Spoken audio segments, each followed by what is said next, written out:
Velmurugan sir இந்த photo பார்த்தவொன்னா Sekar Babu, திரு சேகர் பாபு நேராக வந்து கோவமா அந்த உடல் மொழி அவர் பேச்சு நான் சொல்கிறேன், சும்மா என்ன தமிழ் வந்துட்டீங்க அப்படின்ற அவர் அடித்த நக்கல் நெய்யாண்டி. பட்டி தொட்டி எல்லாம் முத்துவேல் ஸ்டாலின் கருணாநிதிக்கு ஒரு வாய்ப்பை தாருங்கள், விசாவில் அடிப்பட்டவர், உதைப்பட்டவர், ரத்தம் சிந்தியவர் என்று பேசிய அந்த வேல்முருகனை ஒரு கணம் கூட சிந்திக்காமல் முதலமைச்சரே எழுந்து வேல்முருகன், பண்ருட்டி வேல்முருகன், திருமாவளவன் இவங்க 2 பேரில் வந்து குறைவான அரசியல் சமரசங்கள் செய்து கொண்டது யார்? மிக மிக மிக சிக்கலான ஒரு கேள்வியை நீங்க கேட்டிருக்கிறீங்க. நீங்க சொன்னதுனால தொடர்ந்து அவமானம்னு ஒவ்வொரு வார்த்தைக்கும் இங்க சொன்னீங்க. இவர் சந்தித்த அவமானத்தை விட வேல்முருகன் சந்தித்து விட்டாரா அரசியலில்? அதுக்கு ஒரே ஒரு சாட்சி ஓப்பனாவே நானும் உடைச்சே சொல்றேன். நான் திருமாவளவன் நினைத்தால் இந்த மாதத்தில் கூட ஒரு மாதத்தில் ஒரு 10 முறை கூட முதலமைச்சரை சந்திப்பதற்கான வாய்ப்பு கிடைக்கப்படுகிறது. நான் என்ன தவறு செய்தேன்? இப்போ நீங்கள் பேசும்போதும் கூட சில இடங்களில் நானும் அதே வம்சத்தை சார்ந்தவன் தான், அதே சாதியை சார்ந்தவன் தான் அப்படிங்கிற ஒரு வார்த்தையை நீங்கள் சொல்லுங்கள். அது எதுக்காக அப்படின்னா, நான் ஏதாச்சும் ஒரு கேள்வி கேட்டேன்னா இப்போ சிவசங்கரை விட்டு பதில் வர சொல்லுவாங்க, நாளைக்கு எம்ஆர்கே விட்டு பதில் சொல்லுவாங்க. அதற்காக ஒரு கோபத்தின் வெளிப்பாடாகத்தான். இன்னும் சொல்ல போனால் திமுக சொன்ன பிராமணியம் என்கிற பிராமணியத்தை எதிர்க்கிறேன், ஆனால் பிராமணர்களை நான் எதிர்க்கல. இவர் சபாநாயகராக இருக்கிறாரா அல்லது சபை நாயகராக இருக்கிறாரா? அவர் ஒரு வார்த்தையில் சொல்லணும்னா எல்லாம் தெரிந்த இந்த பேரவை தலைவர் என்கிற ஒரு மாண்போடு நான் அவரை பார்க்கிறேன். அதனால் அந்த வார்த்தையை சொல்லவில்லை. 26 தேர்தலில் பண்ருட்டி தொகுதியிலையும் நெய்வேலி தொகுதியிலையும் யார் எம்எல்ஏ ஆக போகிறார்? எந்த கட்சியை சேர்ந்தவங்க எம்எல்ஏ ஆக போகிறார்? நீங்கள் கூட்டணியை விட்டு வெளியே வந்த உடனே நீங்கள் சொன்ன ஒரு விஷயம் என்னன்னா, சில அதிகாரிகள் எனக்கு எதிராக சதி செய்து விட்டார்கள் அப்படின்னு. 2வது, கடந்த 5 ஆண்டுகளாக திமுகவை ரொம்ப அதிகமாக ஆதரிச்சிருக்கீங்க. ஆதரிச்சதுக்காக வருத்தப்படுறீங்களா? நீங்கள் இன்னும் ஆப்தரிக்கடாக வாங்க, நம்ம வந்து என்கிட்ட ஒரு கொட்டி கிடக்கிறது. அதனால் நான் துணிஞ்சு சொல்கிறேன், அந்த அதிகாரியுடைய லாபி, அந்த அதிகாரிக்கு கட்டுப்பட்ட சில தமிழ் அதிகாரிகளும் உடந்தை, இவங்க எல்லாம் சேர்ந்துக்கிட்டு தான் இன்னைக்கு வேல்முருகனை பாடாப்படுத்துனாங்க 5 ஆண்டு காலமாக. சமரசமற்ற ஒரு தமிழ் தேசியத்தின் களத்தில் பணி செய்யக்கூடியவனாக ஏற்றுக்கொள்ளப்பட்ட ஒருவனாக வேல்முருகன் இருக்கிறான் என்று சொன்னால்,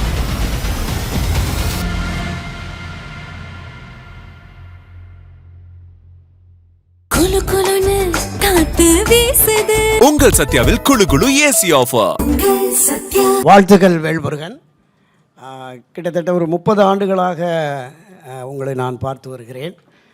தமிழக சட்டப்பேரவையில் ஒரு ஒன்மேன் ஆர்மியாக இருந்து உரத்த குரலில் நீங்கள் பேசுவதையெல்லாம் நாங்கள் கேட்டிருக்கிறோம்.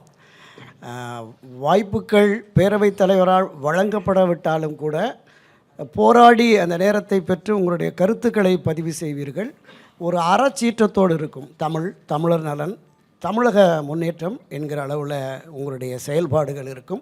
அதற்காக இந்த பத்திரிகையாளர் சார்பாக உங்களுடைய முதலாவதாக என்னுடைய வாழ்த்துக்களை தெரிவித்துக் கொள்கிறேன். நன்றி. ஆமாம், முதலாவது கேள்வி, மருத்துவர் ராமதாஸ் ஐயா அவருடைய செல்லப்பிள்ளையாக நீங்கள் பயணித்ததை நாங்கள் பார்த்துருக்குறோம்.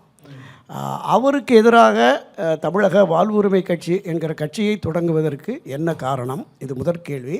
இதனுடைய நீட்சியாக இன்னொரு கேள்வி என்னென்னா, பேராசிரியர் தீரன் தலைமையிலான தமிழ் பாமகவை உருவாக்கியதிலும் வேல்முருகன் தலைமையிலான தமிழக வெற்றி கழகத்தை உருவாக்கியதிலும் தமிழக வாழ்வுரிமை கழகத்தை உருவாக்கியதிலும் வாழ்வுரிமை கட்சி தமிழக வாழ்வுரிமை கட்சியை உருவாக்கியதிலும் திமுகவினரின் பங்கு இருக்குன்னு ஒரு பொதுவெளி குற்றச்சாட்டு இருக்கிறது. பாமகவை உடைத்து இந்த வேலையை செய்தவர்கள், உண்மை என்ன? இதனூடாக நாட்டு மக்களுக்கு நல்ல செய்திகளை தெரிந்து கொள்வதற்கு ஒரு வாய்ப்பான ஒரு கேள்வி. முதலில் பாட்டாளி மக்கள் கட்சியிலிருந்து நான் வெளியேறவில்லை, வெளியேற்றப்பட்டேன். அது ஏன், எதற்காக என்பதையெல்லாம் குறித்து வெளியேற்றப்பட்ட பிறகு மிக விரிவாக நான் பல்வேறு தொலைக்காட்சிகளில் நேர்காணல் தந்திருக்கிறேன். என்னுடைய உங்களை போன்றவர்களுடைய தொடர்பு, இங்கே கூட வந்திருக்கிற பத்திரிகையாளர்களில் 90% பேரோடு நான் தனிப்பட்ட முறையில் தொடர்பு கொண்டு பேசக்கூடிய நல்வாய்ப்பை பெற்றவன். நீங்கள், திருமதி லட்சுமி, திரு எஸ்பிஎல், திரு குபேந்திரன், பல பத்திரிகை நண்பர்கள், ஷபீர் NDTVயில் இருக்கும்போது இவர்களெல்லாம் கவரேஜ், நம்ம கோடீஸ்வரன் சார் டக்கான் குரனிக், இவர்கள் எல்லாரோடும் நான் பேசியிருக்கிறேன். பத்திரிகையாளர்கள் மருத்துவர் ஐயாவோடு பக்கத்தில் அமர்ந்திருக்கிறேன். இன்னும் பல மூத்த பத்திரிகையாளர், திரு கோலப்பன் போன்றவர்கள், திரு மணி சார் போன்றவர்கள், இதுமாரி இப்போதும் பத்திரிகை துறையில் இருக்கக்கூடிய பல பத்திரிகை ஆசிரியர் திரு வைத்தியநாதன் போன்றவர், இப்படி என்னால் எல்லாரும் சொல்ல முடியும். ஆனால் எனக்கு என்னென்னா, இவங்க எல்லாரும் பல முறையில் இந்த கேள்வி எனக்கு கேட்டிருக்காங்க, நான் சொல்லியிருக்கிறேன். நான் அந்த கட்சியில் ஒரு துடிப்பு மிக்க ஒரு இளம் தலைவராக, 2ஆம் கட்ட தலைவராக இருந்தேன். கட்சியினுடைய ஒரு சின்ன வயதில் 86, 87 காலகட்டங்களில் இந்த வன்னியர் சங்கம் நடத்திய போராட்டங்களில் மாணவர் பருவத்தில் சமூக நீதிக்காக பங்கெடுத்த அந்த போராட்டத்திலிருந்து 89 கட்சியாக மாற்றம் செய்யப்பட்டவர். அதுவரையிலும் நாங்கள் திமுகவை குடும்பம், திமுகவின் ஆதரவு நிலையில் இருந்தவர்கள். அந்த ஒரு பின்புலம், ஒரு அரசியல் தெளிவு, அரசியல் புரிதல் மாணவர் பருவத்தில் எனக்கு இருந்தது. அப்போ நான் எல்லா சின்ன வயதிலேயே பத்திரிகையாளருடைய தொடர்பு, அதுமாதிரி அரசியல் தலைவர்களோட ஒரு நட்பு, குறிப்பாக பியூரோக்ரஸி என்று சொல்லக்கூடிய ஐஏஎஸ் ஐபிஎஸ் அதிகாரிகள், சில என்னுடைய உறவினர்களோடு நேற்றைய தினம் தவறிய சென்னை உயர்நீதிமன்ற ஓய்வு பெற்ற நீதியரசர் அவர் பண்ருட்டியாருடைய சொந்த கிராமத்தைச் சேர்ந்த என்னுடைய சித்தப்பா முறையாக வேணும். போராகொன்று காமராஜர் அமைச்சரவையில் அமைச்சராக இருந்தார், அவர் என்னுடைய தாய் மாமனாக வேணும். பெருந்தலைவர் ராமசாமி படையாச்சியுடைய உழைப்பாளர் கட்சியினுடைய பொதுச்செயலாளர்களில் ஒருவராக இருந்த திரு கோவிந்தசாமி கச்சராயர், இந்தியன் எக்ஸ்பிரஸ் உங்களை விட ஒரு பத்திரிகையாளருடைய முதலாளி கோயங்கா அவர்கள் விமானத்தில் துண்டுச்சீட்டுகளை போட்டு நோட்டுகளை போட்டு ஓட்டு கேட்டபோது அவரை எதிர்த்து வெற்றி பெற்ற அன்றைய திண்டிவன நாடாளுமன்ற உறுப்பினர் திருக்குறள் முன்சாமியும் என்னுடைய தாத்தா சிதம்பரத்திலும் ஜெயித்தார்கள். இந்திய ராஜாஜி அப்போது இங்கே இந்த மாகாணத்துக்கு முதலமைச்சராக வருவது போன்றது தனி மெஜாரிட்டி கிடைக்கவில்லை. அப்போ அந்த மெஜாரிட்டியை பெறுவதற்காக சில கோரிக்கைகளுடன் மாணிக்கவேல் நாயக்கர் தலைமையிலான கட்சியும் ராமசாமி படையாச்சி, அப்போ அந்த பாரம்பரியத்தை அந்த செய்திகளை எல்லாம் கதைகளாக கேட்டு இளமை காலத்தில் வளர்ந்தவன். அதனால் மருத்துவர் ராமதாஸ் ஐயாவை விட ஒரு அரசியல் பாரம்பரியமிக்க ஒரு குடும்பத்தின் உறவுகளை உள்ளடக்கியவன், அந்த மாவட்டத்துக்காரன் அல்லது ஏதோ விதத்தில் அந்த ஊருக்காரன், ஒரு உறவுக்காரன், அது எனக்கு இருக்கும். எனக்கு அந்த ஒரு என்ன சொல்லுவாங்க, ஒரு செருக்கு எனக்கு இருக்கும். எங்கள் பாட்டி, எங்கள் தாத்தா, உறவுகள் சொன்ன கதையின் அடிப்படையில். அதனால் நான் கொஞ்சம் அந்த ஐயாக்கிட்டேயோ இல்லை மற்ற இடத்துல கூட அந்த ஒரு என்ன சொல்லுவாங்க, நேர்கொண்ட பார்வை, நிமிர்ந்த நன்னடையோடு இருக்கிறது. அதன் அடிப்படையில் பல லட்சக்கணக்கான இளைஞர்கள் ஈர்க்கப்பட்டு நான் ஒரு கடலூரில் ஒரு இளைஞரணி வெள்ளைச்சூரோடு இணைந்த ஒரு மாநாட்டை நடத்தினேன் என்னுடைய தலைமையில். நான் பேசி முடித்த உடனே 1,00,000க்கு மேற்பட்ட அந்த இளைஞர்கள் எழுந்து போயிட்டாங்க. அப்போ நான் ஓடி போய் எனக்கு பதட்டமாகி போச்சு. ஐயா பேசணும், சின்னையா பேசணும், எல்லோரும் உட்காருங்க அப்படின்னா போன கூட்டம் திரும்பி உட்காந்துச்சு. அன்றைக்கே அதுக்கு பிறகு பெண்ணகரம் இடைத்தேர்தல் சில பத்திரிகையாளருக்கு தெரியும். மருத்துவர் ஐயா, மருத்துவர் சின்னையா, காடுவெட்டி குரு, ஜி.கே. மணி எல்லாரும் திமுகவின் தலைமையிலான ஆளுங்கட்சியின் போது அந்த தேர்தலை எதிர்கொள்வதற்கு தயங்கினார்கள். அப்போ ஒட்டுமொத்த கட்சியினுடைய பாட்டாளி மக்கள் கட்சி பொதுக்குழு கூடி பெண்ணகரம் பை எலெக்ஷனுடைய சேர்பர்சனாக ஒட்டுமொத்த இந்த தேர்தல் வியூக வகுப்பாளராகவும் தேர்தலை தலைமையேற்று சந்திக்கிற ஒருவராகவும் என்னை தான் அந்த பொதுக்குழு தேர்ந்தெடுத்துச்சு. எல்லார் பேரையும் ஐயா சொல்லும்போது என் பேரை சொல்லும்போது மட்டும் எல்லோரும் கைத்தட்டி வேல்முருகன் தான் இதுக்கு தலைமை இருக்கணும். அப்போ நாங்கள் பண்ணின ஃபீல்டு ஒர்க், பாட்டாளி மக்கள் கட்சி தொடர்ந்து சட்டமன்றத்தில், நாடாளுமன்றத்தில், உள்ளாட்சி தேர்தலில் தோல்வி, இனி எழுந்திருக்க முடியாது என்ற நிலை வந்தபோது மீண்டும் அந்த கட்சிக்கு ஒரு உயிர் கொடுக்கின்ற அந்த பணியை நான் செய்தேன். அப்போ என்னுடைய ஆளுமை, மாநாட்டில் என்னுடைய ஆளுமை இது நிரூபிக்கப்பட்டது.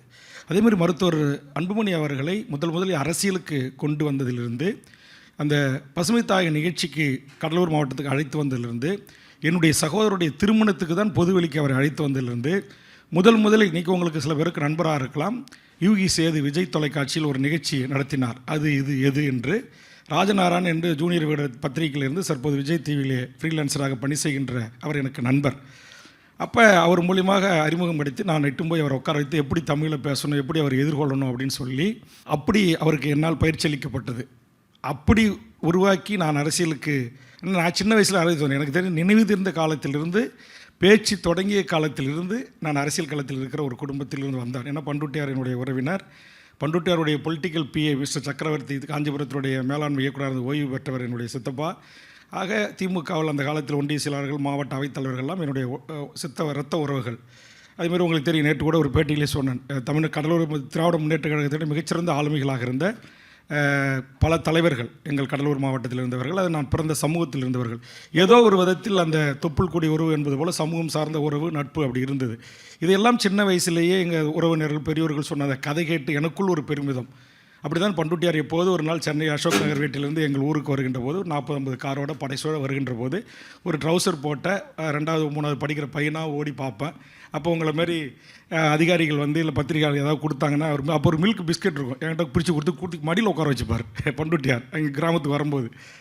அப்படி பார்த்து வளர்ந்து அரசியலை புரிந்த காரணத்தில் ஒரு தனித்த ஆளுமையோட எல்லாரோடைய தொடர்பு பத்திரிக்கை. உங்களுக்கு தெரியும், நான் எம்எல்ஏ 2001 வரும்போதும் எனக்கு நல்ல கவரேஜ் கொடுப்பாங்க. செகண்ட் டைம் எம்எல்ஏ இருக்கும்போது உங்களுக்கு தெரியும், குமுதம் ரிப்போர்ட்டராக என்னுடைய மறைந்த நண்பர் கோசல் ராமன் அவர்கள் எனக்கு குமுதம் திரு வரதராஜன் சார் அந்த சட்டமன்ற கூட்டத்தொடரை விமர்சனம் செய்து எழுதுவதற்கான வாய்ப்பை முழுசாக வழங்கினார். நான் தான் எழுதினேன். பீட்டர் அல்போன்ஸ் ஜூவிக்கு எழுதினார், நான் குமுதம் ரிப்போர்ட்டருக்கு எழுதினேன். அப்போ எல்லா கட்டங்களிலும் இவனுக்கு ஒரு தொடர்பு இருக்கிறது. எல்லா நிலைகளிலும் இவன் வந்து ஒரு கவனிக்கப்பட ஒரு ஆளாக வளர்ந்து வரான். அப்போ இவனை ஒரு மற்றம் தட்டணும் அப்படின்று என் மீது சில குற்றச்சாட்டுகள் சொல்ல முடியாது, அதாவது குற்றச்சாட்டுகளே சொல்ல முடியாத ஒரு சூழலில் அப்போ உங்களுக்கு நானே வாங்கினா நீங்கள் அரசியலுக்கு ஐயா சொல்லிட்டார், என் பிள்ளையோ மகனோ பேரனோ ரத்த உறவுகளோ அரசியலுக்கு வரமாட்டேன், வந்தால் என்ன சவுக்கால் அடிங்க நிற்க வச்சு பொது வழின்னு சத்தியம் பண்ணிட்டார். அப்படி சத்தியம் செய்தவரை கன்வின்ஸ் செய்கின்ற அந்த பொறுப்பை எடுத்துக்கொண்டு நான் ஐயாவையும் ஜி.கே. மணி இல்லை நாங்கள் ஒரு முக்கியமானவங்க எல்லாம் சேர்ந்து ஐயா என்னோட குடும்ப உறுப்பினர்லாம் ஐயா வந்து உண்மையிலேயே அவர் வந்து ஒரு போராளியாக முடியாது மறுத்தவரை கன்வின்ஸ் பண்ணி முதல்ல அன்புமணி அவர்களை வீட்டிலிருந்து வெளியே அழைத்து வந்தவன் நான். அப்போ அவங்க ஒரு காலத்தில் என்ன செஞ்சிட்டாங்க, நீங்கள் யாருக்கு நீங்கள் அவர் சொல்லுவார், அவர் பெத்த பிள்ளை வேல்முருகனுடைய வளர்ப்பு பிள்ளை, நீங்கள் சொன்னது 100க்கு 100 உண்மை. அப்படி ஐயாவுக்கு பக்கபலமாக இருந்த இந்த கட்சியினுடைய ஒருங்கிணைந்த கடலூர் மாவட்ட செயலாளராக, அதற்கு பிறகு கட்சியினுடைய மாநில அமைப்பு செயலாளராக தமிழ்நாடு முழுக்க பயணம் செய்து அமைப்பை கட்டினேன். அதற்கு பிறகு மாநில இளைஞரணி செயலாளராக இருந்து திரு ஜான் பாண்டியனோடு, திரு பசுபதி பாண்டியனோடு, திரு கே.எம். ஷரீப் அவர்களெல்லாம் தலைவர், நான் அந்த இளைஞரணியுடைய பொதுச் செயலாளர். 96 சென்னை திருவொற்றியூரில் போட்டியிட்டேன். அங்கே தினமணி தலைப்புச் செய்தி இருக்கிறது, அதிமுகவோடு கூட்டணி வைத்தால் ஒரு தவறான வார்த்தையை சொன்னது என்னுடைய அறிமுக மேடையில் தான். அதனால் இது எல்லாத்தையும் கனெக்ட் பண்ணி ஐயா என்ன செஞ்சிட்டாங்கன்னா, சில பேர் பேச்சு கேட்டுக்கிட்டு சரி ஒருவேளை இவன் நம்முடைய அவருடைய இடத்தை ஒரு காலத்தில் என்னால் பிடிக்க முடியாது, எனக்கு நான் சொன்ன மூச்சுக்கு 300 முறை நான் சொன்ன எங்கள் சின்னையா நோட்டுக்கு ஏதாச்சும் நாளைக்கு வேல்முருகனால் பிரச்சனை வந்துட போகுது, அல்லது இன்னும் 2ஆம் கட்ட தலைவர்கள் 2-3 பேர் இருந்தாங்க, அவங்கள விட ஊடக வெளிச்சம். அதான் சொல்கிறேன், நீங்கள் தான் இதுக்கு எல்லாத்துக்கும் காரணம். ஊடக வெளிச்சம் தான், வேறு ஒன்றுமே கிடையாது. பத்திரிகையில், இந்தியன் எக்ஸ்பிரஸில், டைம்ஸ் ஆஃப் இந்தியாவில் எனக்கு தெரிஞ்சு இன்றைக்கி சமகாலத்தில் பல பத்திரிகை துறையுடைய ஆசிரியர்களாக இருக்கின்ற எல்லாருமே வந்து ஒரு காலத்தில் சாதாரண பயிற்சி பத்திரிகையாளர்களாக வந்து இன்றைக்கி பல பத்திரிகையினுடைய சீஃப் அண்ட் பீரோவாக இருக்கிறாங்கல்ல, அவர்கள் எல்லாமே எனக்கு நண்பர்கள், என்னால் பட்டியலிட முடியும்.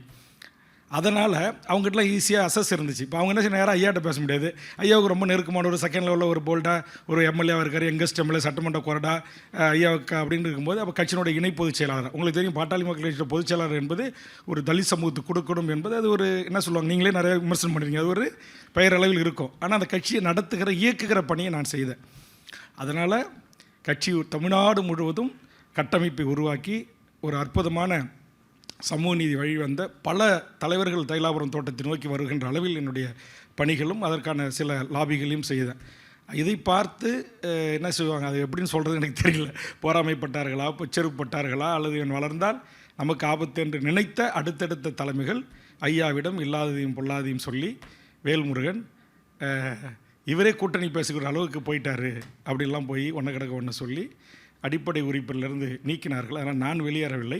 அப்படி நீக்கப்பட்ட பிறகு இப்படி கட்சிக்காக உழைத்து இந்த பெண்ணகர இடைத்தேர்தலில் அந்த முழு செலவையும் நான் தான் ஏற்றுக்கிட்டேன். கட்சி தரல. நான் எங்களுடைய நூற்றுக்கணக்கான ஏக்கர் முந்திரி தோப்பு பாரம்பரியமான எங்கள் கூட்டு குடும்ப வாழ்க்கையில் இருந்தது. அதில் ஒரு பகுதியை விற்று கொண்டு போய் போட்டு அந்த செலவை நான் பண்ணினேன். அப்படி செலவெல்லாம் பண்ணி வேல்முருகன் இப்படி கட்சி மீண்டும் டெபாசிட் பல கட்சிகளும் எங்கள் டெபாசிட் போச்சு. அப்போ அதிலிருந்து ஒரு எல்லா விதத்துலேயும் இளைஞர் படையை வச்சுருக்கிறாரு, நிர்வாக திறமை இருக்குது, ஒரு கட்சியே ஆர்கனைஸ் பண்ணுற கெப்பாசிட்டி இருக்குது. அதனால் அப்படின்ற ஒரு எண்ணத்தில் கூட இருந்தவர்கள் என்னை வந்து ஐயாவிடத்தில் போட்டு கொடுத்து அடிப்படை உறுப்பினர் நீக்கினாங்க. நீக்கப்பட்ட பிறகு நான் நீதி கேட்டு ஒரு தொலைக்காட்சியில், பாலிமர் தொலைக்காட்சியில் கண்ணீர் விட்டு ஒரு பேட்டி கொடுத்தேன். அதை பார்த்து விட்டு கண்ணன் தான் எடுத்தார். அதை பார்த்து விட்டு தமிழ்நாடு முழுவதும் அண்ணா இதற்கு ஒரு சரியான முடிவு கட்டியாக வேண்டும், நாங்கள் உங்கள் தலைமையை ஏற்கிறோம் என்று நான் இருந்த அந்த கடலூர் மாவட்டத்தில் தொடங்கி பக்கத்தில் விழுப்புரம், அரியலூர், பெரம்பலூர்னு சொல்லி இன்றைக்கி கும்மிடிப்பூண்டிலிருந்து கன்னியாகுமரி வரையிலும் தமிழ்நாட்டில் வாழ்கின்ற அத்தனை சமூகங்களையும் உள்ளடக்கிய உலக தமிழர்களின் வாழ்வுரிமைக்காகவும் தமிழ் சமூகத்தின் வாழ்வுரிமைக்காகவும் மொழிவழி சிறுபான்மை மக்களையும் உள்ளடக்கிய ஒரு பொதுவான தமிழக வாழ்வுரிமை கட்சி என்பதை நிறுவி நானே கொடியை தேர்வு செய்து நானே கோட்பாடுகளை வகுத்து இன்றைக்கு உருவாக்கப்பட்ட அந்த கட்சி தான் தமிழக வாழ்வுரிமை கட்சி. நான் வெளியேறவில்லை, வெளியேற்றப்பட்டேன். நீங்க தான் அரசியலுக்கு கொண்டு வந்தீங்க. இப்போ இவருடைய அரசியல் எப்படி இருக்கு அப்படின்றது உங்களுடைய மதிப்பீடு என்ன? ரெண்டாவது, இவங்க 2 பேரையும் ஒண்ணு சேர்த்து வைக்கிறதுக்கான முயற்சிகள் ஏதாவது எடுப்பீங்களா? அதே புகைப்படத்துக்கு இன்னொரு கேள்வி. ஒரு கேள்வியே பதில் இல்ல சொல்லுங்க. ஒரே போட்டோ ஒன்னே தானே, கேள்வி தானே வேற. பெற்ற மகன் விட்டுவிட்டு சென்று விட்டார், பெற்ற மகன் விட்டுவிட்டு சென்று விட்டார், வளர்ப்பு மகன் காப்பாற்ற செல்கிறாரா? வளர்ப்பு மகன் ஆறுதலாக இருந்திருக்கிறேன். என்னை பார்க்க வேண்டும் என்று மருத்துவர் ஐயா ஆசைப்பட்டதாக கேள்விப்பட்டு என் உடன் பிறந்த இரத்த உறவான திருமாவளவன் அவர்களை அனுப்பி வைத்து ஆறுதல் சொல்லின்னு 2 நாட்களுக்கு முன்பாக எப்படி சொல்றது, இப்போதைக்கு அரசியல் சூழல் அதை நான் சொல்ல விரும்பல.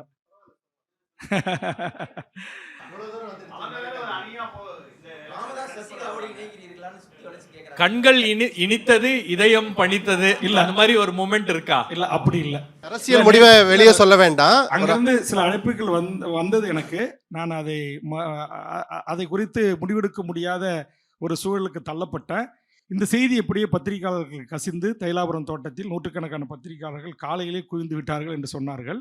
அதனால் நான் சசிகலா தலைமையிலான அந்த கூட்டணியில் மருத்துவர் ஐயா அவர்கள் ஈடுபட்டதில் எனக்கு உடன்பாடு இல்லை. அதனால் அப்படிப்பட்ட எந்த சந்திப்புகளும் நடைபெறுவதற்கு வாய்ப்புகள். வேல்முருகன் சார் இருங்க, இந்த போட்டோ பார்த்தவொன்னு சேகர் பாபு, திரு சேகர் பாபு தமிழிலும் விமர்சிக்கலாம். அவர் பார்க்கும்போது எனக்கு ஒரு நினைப்பு வரும். மறைந்த முத்தமிழறிஞர் தலைவர் கலைஞர் அவர்கள் இருந்த எதிர்க்கட்சி வரிசையாக இருந்தபோது, நானும் எதிர்க்கட்சி வரிசையில் சட்டமன்ற உறுப்பினராக இருந்தபோது ஒரு வாக்குவாதம் ஏற்பட்ட போது கலைஞரை நோக்கி அவர் வீசிய சொற்போர், அதை தாண்டி ஒரு தனி மனித தாக்குதலுக்கு அவர் தயாராகியது, கலைஞர் அவர்கள் இருக்கையின் முன்பு அவர் பேசிய கூசுகின்ற வார்த்தைகளை என் காதால் கேட்ட ஒருவன். ஆனால் இன்றைக்கு அந்த கட்சிக்காக உடைத்து மிஸ்ஸா சட்டங்களை, கொடும் சிறைகளை அனுபவித்து மிக உயர்ந்த பொறுப்புகளில் இருக்கக்கூடியவர்களுக்கு கிடைக்கக்கூடாத முக்கியத்துவம் எல்லாம் கிடைக்கப்பெற்ற சர்வ வல்லமை பொருந்திய அதிகாரம் படைத்த ஒருவராக திகழ்கிறார். அதான் சொல்ல முடியும். அதுக்கு மேலே என்னால் சொல்ல முடியாது. அந்த கட்சிக்காக ரத்தம் சிந்தி சிறை சென்று உடைத்து வேர்வை சிந்திய லட்ச உண்மையான திராவிட முன்னேற்ற கழகத்தின் தோழர்களுக்கு கிடைக்க வேண்டிய அங்கீகாரம், பதவி உயர்வு இன்னும் எத்தனையோ அந்த தொண்டர்களுக்கு வெறும் காணல் நீராக இருக்கிறது. அதுலயே மனசு விட்டு இன்னும் கொஞ்சம் சொல்லலாம். கடைசி கட்டத்தில் நடந்தது. நான் தமிழில், அதான் உங்களுக்கு என்ன சொல்லிட்டு அதனால சொல்ல, தமிழில் அர்ச்சனை செய்யப்பட வேண்டும். அதாவது நம்முடைய குடமுழுக்க நன்னீராற்றல் தமிழ் நடத்தப்பட வேண்டும். மணியரசன் ஐயா, நாம் தமிழ் கட்சி, கரூரை சேர்ந்த வழக்கறிஞர் ராஜேந்திரன், தமிழக வாழ்வுரிமை கட்சி காந்திகுமார், நாங்கள் ஒரு வழக்கை தொடுக்கிறோம். அப்போ உயர்நீதிமன்றம் நீங்கள் 2லையுமே செய்யலான்னு சொல்லி நேரத்தை பிரித்து கொடுக்குறாங்க. அது பிரகாரம் நடக்கலை. சமஸ்கிருதத்துக்கு தான் முன்னுரிமை கொடுக்கப்படுது, சமஸ்கிருத மந்திரங்கள் தான் ஓதப்படுது. அப்படிப்பட்ட ஒரு சூழலை நான் என்ன சொன்னேன், நான் சட்டமன்றத்தில் இதுமாரி நடக்குது அப்படின்னு சொல்லி ஒரு கேள்வி எழுப்புறேன். அந்த கேள்விக்கு இவர் அங்கேருந்து எழுந்து அவர் பதில் சொல்கிறார். அது நான் சொல்ல விரும்பலை, அவை குறிப்பில் இல்லை. அதில் ஒரு கருத்து முரண்பாடு ஏற்படுது. மறுநாள் காலை பேரவை தலைவர் அறையில் அவரும் வராரு, நானும் வரேன், பார்க்குறோம். நேராக கோவமா, என்ன ஏன் பெரிய தமிழில் மந்திரம் ஓதுனா, தமிழில் குடமுழுக்கு பண்ணாக்கா யாரும் பொதுமக்களே வரமாட்டாங்க தெரியுமா? பல கோயிலில் இதுமாரி முயற்சி பண்ணும்போது மக்கள் சாலை மறியல் பண்ணி பிரச்சனை பண்ணி சமஸ்கிருதத்தெலாம் ஓதணும், தமிழில் குடமுழுக்கு பண்ணக்கூடாதுன்னு மக்களே பிரச்சனை பண்ணுறாங்க. சும்மா அந்த உடல் மொழி அவர் பேச்சு நான் சொல்கிறேன், சும்மா தமிழ்னு வந்துட்டீங்க அப்படின்ற அவர் அடித்த நக்கல் நையாண்டி. அதனால் எனக்கும் அவருக்கும் 1-to-1 வாக்குவாதம் நடக்குது. நான் என் இருக்கையிலிருந்து எழுந்து போய் பேரவைத் தலைவருக்கு முன்பாக தமிழ்நாட்டில் தமிழின தலைவர் முத்தமிழறிஞர் கலைஞர் அவர்களுடைய அன்பு மகன் தளபதி ஸ்டாலின், முத்துவேல் கருணாநிதி ஸ்டாலின் ஆட்சியில் தமிழில் குடமுழுக்கு கேட்பதும் தமிழில் அர்ச்சனை கேட்பதும் தவறா என்று குரலை உயர்த்தி நான் பேசுகிறேன். அதுக்கு உடனே முதலமைச்சரே எழுந்து, வேல்முருகன் அநாகரிகமாக நடந்து கொள்கிறார், அதிக பிரசங்கித்தனமாக பேசுகிறார், அநாகரிகமானு சொல்லலை, அதிக பிரசங்கித்தனமாக பேசுகிறார், பேரவைத் தலைவர் அவர்களே அவர்கள் மீது நடவடிக்கை எடுக்க வேண்டும் என்று அவங்க சின்னத்தில் நின்று அவங்களுடைய எம்எல்ஏவாக சட்டமன்ற குறிப்பு பிரகாரம் இருக்கிற ஒருவன், அவங்களுடைய கூட்டணி கட்சி தலைவராக இருந்த ஒருவன், பட்டி தொட்டியெல்லாம் முத்துவேல் ஸ்டாலின் கருணாநிதிக்கு ஒரு வாய்ப்பை தாருங்கள், விசாவில் அடிப்பட்டவர், உதைப்பட்டவர், ரத்தம் சிந்தியவர் என்று பேசிய அந்த வேல்முருகனை ஒரு கணம் கூட சிந்திக்காமல் என் மீது நடவடிக்கையே எடுங்கள் என்று சொன்னபோது நான் உண்மையிலேயே என் தலையில் ஏதோ ஒரு பெரிய ஒரு தாக்குதலுக்கு உள்ளானது போல் நான் ஒரு கணம் அப்படியே திகைத்து நின்றுட்டேன். காரணம் இருந்தாலும் நான் சமரசம் செய்து கொள்ளவில்லை. தொடர்ச்சியாக அங்கே நின்று போராடினேன், குரல் எழுப்பினேன், என்னுடைய கண்டனத்தை பதிவு செய்தேன். அதற்கு பிறகு கோபித்துக் கொண்டு வெளியே வந்து பத்திரிகையாளர் சந்திப்பில் அப்படி எல்லாவற்றையும் அங்கே என்னென்ன பேச நினைச்சோம் எல்லாத்தையும் பேசியிருக்கிறேன், பதிவுகள் இருக்கிறது. அண்ணா எல்லா அரசியல் தலைவர்களை பற்றி சொல்லிட்டீங்க. இவரை பற்றி உங்களோட அபிப்பிராயம், இவருடைய வலிமை, ஆளுமை? அவருடைய பேச்சு திறமைக்கு, அவருடைய போர்க்குணத்துக்கு, அவருடைய போராட்ட குணத்திற்கு தமிழ்நாட்டினுடைய அரசியல் அதிகாரத்தில் மிக உச்சத்தை தொட்டிருக்க வேண்டும். இந்திய நாட்டின் நாடாளுமன்றத்தில் மிகச்சிறந்த நாடாளுமன்றவாதியாக, தமிழீழ விடுதலையை ஆதரித்த ஒருவனாக, இன்றும் நேற்றும் ஆதரித்தேன், இன்றும் ஆதரிப்பேன், நாளையும் ஆதரிப்பேன் விடுதலை புலிகளை என்று கர்ஜித்த ஒருவர், தமிழ் சமூகத்தின் பல்வேறு வாழ்வுரிமை சிக்கல்களுக்காக சமரசமற்று இந்திய நாடாளுமன்றத்தின் கர்ஜன குரலாக ஒலித்த ஒரு மிகச்சிறந்த நாடாளுமன்றவாதி. நான் மாணவர் பருவத்தில் அவருடைய உரைகளை கேட்டு எப்படி பேச வேண்டும் என்று பயிற்சி எடுத்துக்கொண்ட என்னுடைய முன்னித்தி ஏர்களில் என் மதிப்புக்குரிய அண்ணன் வைகோ அவர்கள் ஒருவர். வணக்கம் சார். இது வந்து சுங்கவரி சாலை இந்த போராட்டம் நினைக்கிறேன். இப்போ வந்து வாக்கு அரசியல் இல்லை, மேபி இந்த மாதிரி போராட்டங்கள் இனிமேல் நிறைய போடுவீங்களா? ஏன்னா நிறைய காசு வாங்குறதா வந்து பொதுமக்கள் சார்பாக புலம்புறாங்க. அதனால் எனது திறமை இங்கே வந்திருக்கக்கூடிய பத்திரிகை நண்பர்கள், ஊடக நண்பர்கள், தமிழ்நாட்டின் தலையெழுத்தை, தமிழ்நாட்டின் போக்கை தீர்மானிக்கக்கூடிய வல்லமை படைத்த எங்கள் அனைவரும், இது சட்டத்துக்கு புறம்பாக இயங்குகிறது, பொதுமக்களுக்கு விரோதமாக இயங்குகிறது. அவசரத்துக்கு பத்திரிகையாளர்கள் சென்று செய்தி சேகரிப்பு கூட எங்களை அனுமதிக்க மறுக்கிறார்கள். போகும்போது 100 கூட வரும்போது 100 உடன் கேட்கிறார்கள். ஆண்டுக்கு 2 முறை கேள்வியே இல்லாமல், விவாதமே இல்லாமல் உயர்த்தி கொண்டே போகிறார்கள். போட வேண்டிய சாலைகளை முறையாக போடலை, மரங்கள் இல்லை, இலவச ஃப்ரீ டோல் பூத்து இருக்கணும் இல்லை, ரெக்கவரி வண்டி இருக்கணும் இல்லை, பாதுகாக்கப்பட்ட குடிநீர் வைக்கணும் இல்லை. இந்த கட்டணம் எவ்வளோ செலவு செய்யப்பட்டிருக்குது, எத்தனை ஆண்டுகள் வசூலிக்கலாம், எந்த விளம்பரமும் கிடையாது. இதையெல்லாம் ஒத்த ஆளாக வேல்முருகனாகி நான் மட்டும் போராடி வழக்கை சந்தித்து கொண்டு நீதிமன்ற படிக்கட்டுகளை ஏறி இறங்கி கொண்டே இருக்கிறேன். நீங்கள் இப்படி இதை ஒரு அடக்கிறதுக்கு, இதை தூக்கிறதுக்கு நீங்கள் எந்த வித போராட்டங்கள் வேண்டுமானாலும் எடுங்க. ஜேம்ஸ் வசந்தன் போன்று இன்னும் சமூகத்தில் பல பிரபலமானவர்கள் எல்லாம் ஆதரித்த ஒரு போராட்டம் அது. எல்லா தரப்பு மக்களும் என்னை தூக்கி வைத்து கொண்டாண்டது. அந்த போராட்டத்திற்கு பிறகு நான் நம்மளோட லண்டன் பிபிசிக்கு அருமை சகோதரர் நம்முடைய முரளிதரனுக்கு கொடுத்த பேட்டி தான் லைவில் பல மில்லியன்களை தொட்டிருக்கிறது. அப்படிப்பட்ட ஒரு போராட்டத்தை நான் நடத்துவதற்கு நான் எந்த விதமான போராட்டமாக அதை கையாண்டாலும், எனது அருமை பத்திரிகை ஊடகங்கள், நான் ஏற்கனவே சொன்னது போல் அரசின் திசைவைப்போக்கை தீர்மானிக்கிற ஆளுமைகளாக இருக்கிற நீங்கள், வேல்முருகன், நீங்கள் இதற்கான முடிவு கட்டுகிற போராட்டத்தை நடத்துங்கள், நாங்கள் தோள் கொடுக்கிறோம், துணை நிற்கிறோம் என்று சொன்னால் மீண்டும் சிறை கம்பிகளை எண்ணுவதற்கு தயாராக இருக்கிறேன். உங்களை சேர்ந்தவர்கள் 234 பேரும் போட்டு களத்தில் இறங்குவாங்க இல்லையா? அப்போ 6 முனை போட்டி ஆகிடுமா? அதை நீங்கள் தான் நாளைக்கு பார்க்குற எத்தனை மெயின் ஸ்ட்ரீம் வந்து 6 முனை போட்டியா 5 முனை போட்டியா எங்களை ஒரு பொருட்டாக எடுக்கிறாங்களா இல்லையா? நீங்கள்லாம் விவாதத்தில் எங்களையும் ஒரு பொருட்டாக மதித்து ஒரு பேசு பொருளாக மாற்றுறீங்களா இல்லையா? எங்கள் மக்களை கொண்டு போய் சேர்க்குறீங்களா இல்லையான்றதை குறித்து நீங்கள் தான் சார் எனக்கு சொல்லணும்.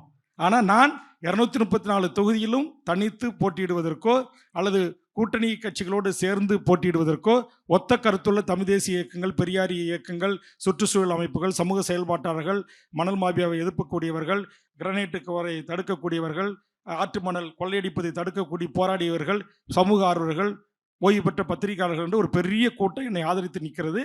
அவர்கள் துணையோடு, அவர்கள் ஆலோசனையோடு கலந்து பேசி விரைவில் உங்களுக்கு என்ன முடிவு என்பதை சொல்லுகிறேன். திருமாவளவன் அவர்களுடைய போட்டோ. ஆமா, ஒடுக்கப்பட்ட மக்களின் தலை. இல்ல சார், ஒரு கேள்வியோடு இந்த பண்ருட்டி வேல்முருகன், திருமாவளவன், இவங்க 2 பேரில் வந்து குறைவான அரசியல் சமரசங்கள் செய்து கொண்டது யார்? இது ரொம்ப மிக மிக மிக சிக்கலான ஒரு கேள்வியை நீங்க கேட்டிருக்கிறீங்க. இது வந்து சமரசம் என்பதை காட்டிலும் அவர் எனக்கான மூத்தவர், அவரை குறித்தான ஒரு மிகப்பெரிய ஒரு மதிப்பீடு எனக்கு இருக்கிறது. ஆண்டாண்டு காலமாக ஒடுக்கப்பட்ட ஒரு சமூகத்தின் தலைநிமிர்வுக்காக தன்னோடு புரிதலற்று பல்லாயிரக்கணக்கில் லட்சக்கணக்கில் திரண்டு வந்த ஒரு கூட்டத்தை அமைப்பாய் திரள்வோம் என்று அரசியல் படுத்தி பக்குவப்படுத்தி ஒரு புரிதலுக்கு கொண்டு வந்த சமகாலத்தில் நான் மதிக்கக்கூடிய ஒரு தலைவர் அண்ணன் திருமாவளவன். இப்படி பாராட்டுற திருமா அவர் வந்து 8 சீட்டு வாங்கி திமுக உடன் இருக்கும் பொழுது, உங்களால் பாராட்டப்பட்ட அவர் இப்படி இருக்கும் பொழுது, ஆனால் நீங்கள் இல்லை என்பது வந்து ஒத்த கருத்துடையவர்களுக்கு ஒரு வடுவாக இருக்காதா? அவர் தனியாக கட்சி நடத்துறாரு, அவருக்குன்னு தனி கல்வி கொள்கை கோட்பாடுகள் இருக்குது. நான் தனியாக ஒரு கட்சி நடத்துகிறேன். எனக்குன்னு ஒரு தலைமை குழு இருக்குது, செயற்குழு இருக்குது, பொதுக்குழு இருக்குது. அவருடைய செயற்குழு, பொதுக்குழு, உயர்நிலைக்குழு அவருக்கு அந்த அதிகாரத்தை தருகிறது. என்னுடைய செயற்குழு, பொதுக்குழு, உயர்நிலைக்குழு எனக்கு அப்படி ஒரு அதிகாரத்தை தரவில்லை. ஆதலால் என்னால் நிறைவேற்ற முடியும், நீங்கள் சொன்ன அளவில் செயல்பட முடியவில்லை. அதே ஃபோட்டோ, அதோட தொடர்ச்சி. உங்களுக்காவது ஒரு ப்ரிவிலேஜ் பிறப்பால் இருந்தது. ஆனால் பிறப்பில் தொடங்கி உட்கட்சி தொடங்கி வெளிக்கட்சி வெளியில் வரைக்கும் நெருக்கடிகளும் அவமானங்களையும் நீங்க சொன்னதுனால தொடர்ந்து அவமானம் அவமானம்னு ஒவ்வொரு வார்த்தைக்கும் இங்க சொன்னீங்க. அதையெல்லாம் சந்தித்தவர் தானே திருமாவும். ஆமாம், அது மாற்று கருத்து இல்லையே. அததான் கேள்வியே. சந்தித்த அவரிடம் ஏதோ ஒரு இடத்துல வந்து ஒரு நிதான புள்ளி இருந்தது. அதை தாண்டிட்டீங்களோ நீங்க, அந்த கிராஸ் லைனை கடந்துட்டீங்களோ அப்படின்னு வரலையா?